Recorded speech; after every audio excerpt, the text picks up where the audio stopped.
It is the mid-1800s. My family is one of the poor in the United States. My father barely has money to pay for our food. We can't go to school to learn to read or write, especially if you're like me, a girl from a poor family. There came a change to my family's life when Dorothea Dix became a teacher and opened her first free school for poor people.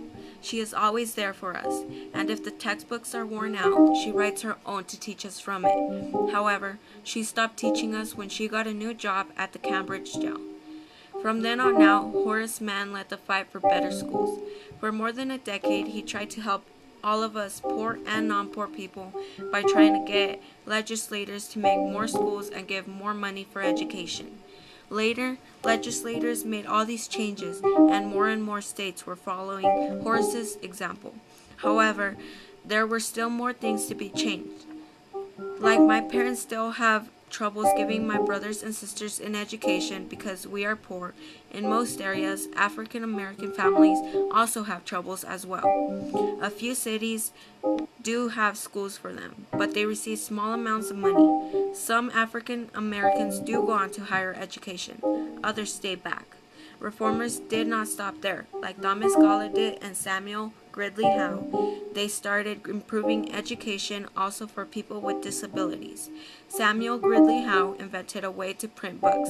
His action encouraged many authors from the 1800s to publish books. Some of the people from my time are poor, as you already know, so they don't really have a chance to become famous storytellers, writers, poets, or even painters from our time. One of the famous storytellers right now is Washington Irving, who published Rip Van Winkle and the Legend of Sleepy Hollow.